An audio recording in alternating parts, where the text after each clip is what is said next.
Announcing the commencement of the first purge. I want you to change the world, and don't think that this is going to happen peacefully or you can do it alone. We need to kill the rich. You get out there, you use your weapons, and you rip Washington apart. You hunt down the billionaires, the bank bosses, the CEOs, the scumbags and the liars, the governors, the lobbyists, the senators, because they're all the same, and you hang them. Just remember all the good the purge does. Good morning, everyone. May 16th, 2018. I'm Eric. I'm here at the RT.com. Our country is not Libya or Iraq. North Korea may reconsider Trump-Kim summit if guaranteed safety.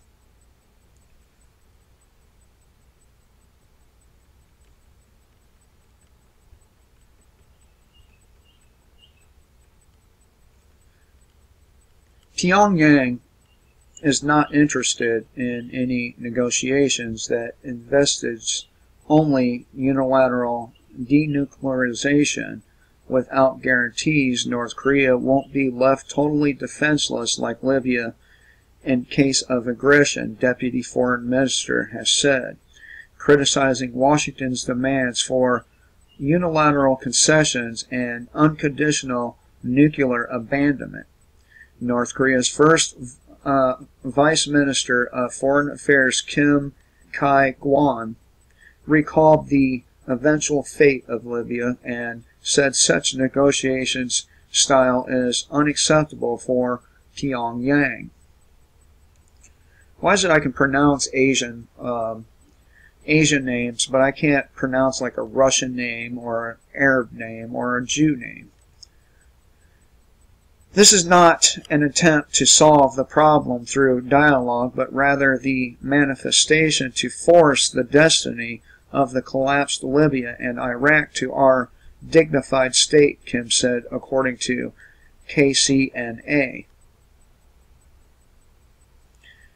Seoul regrets its drills with the U.S. forced Pyongyang to cancel intra-Korean talks. So, basically,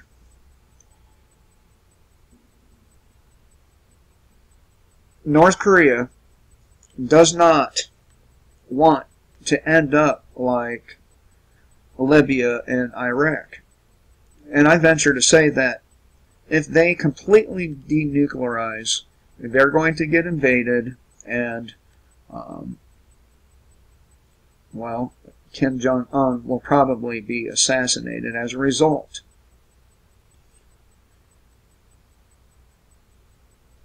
Have you ever noticed that United States military government never fucks with countries that are nuclear armed? They never directly have conflicts with them. Wonder why? They'd rather attack defenseless nations. The U.S. invaded Iraq in 2003, claiming Baghdad possessed weapons of mass destruction. No such weapons were ever found. That same year, Libyan leader Muammar Gaddafi offered to shut down the country's nuclear weapons research. Libyan nuclear materials were transferred to the U.S. In 2011, however, the U.S. and its NATO allies backed an armed rebellion that overthrew and killed Gaddafi and plunged Libya into chaos. And that's what happens when you acquiesce to the United States and NATO.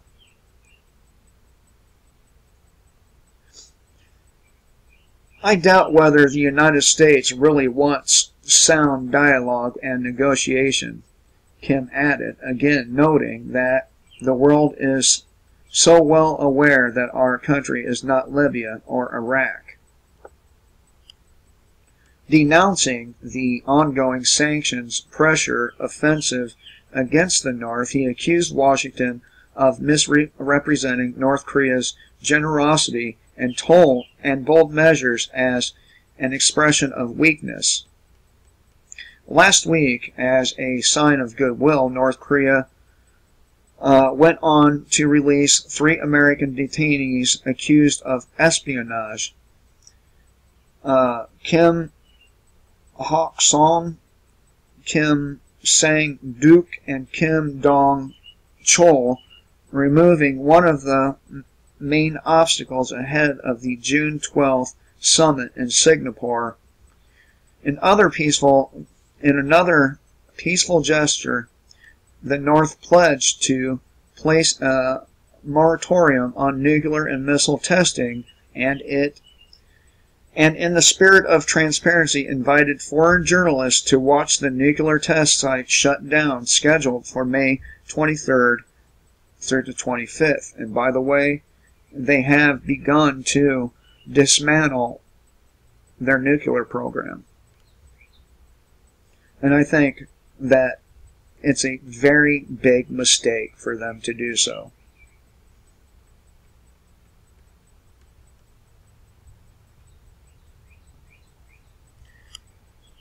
In quotes, we will not be interested in talks anymore if they only try to push us unilaterally into a corner and force us to give up nukes, he said.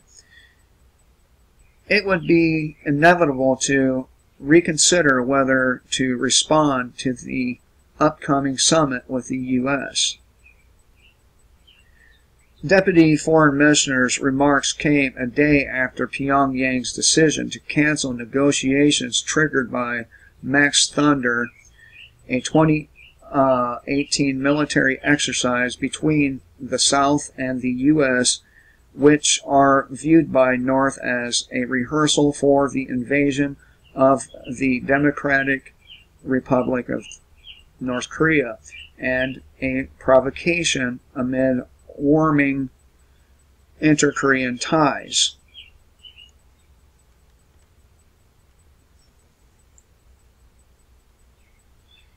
This training is aimed at and is a deliberate challenge to the Panmunjom Declaration and is a deliberate military provocation. KCNA wrote on Wednesday, this training reflects the unchanging attitude of the U.S. and South Korea to continue maximum pressure and sanctions against us. Washington, however, still aims to hold the Trump-Kim meeting as planned and has defended the right to conduct drills with its Asian allies.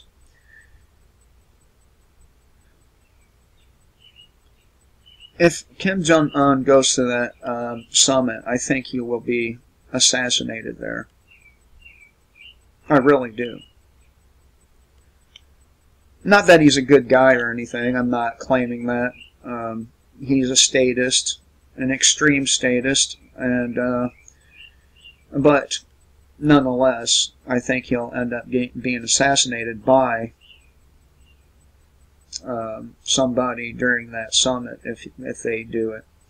This is in quotes. We have not heard anything from that government or the government of South Korea to indicate that we would not continue conducting these exercises or that we would not continue planning for our meeting between President Trump and Kim Jong-un next month.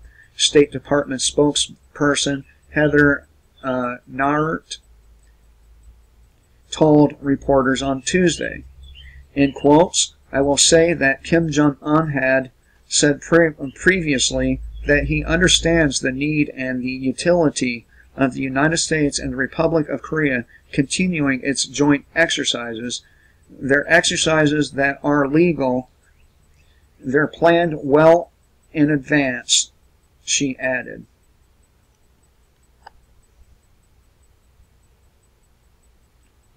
So, in my opinion, this North Korea stuff,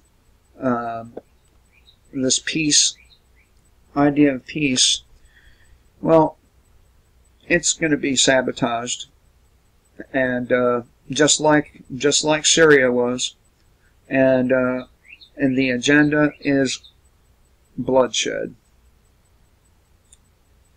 I hope you all have a good day. Kill the state before it kills you.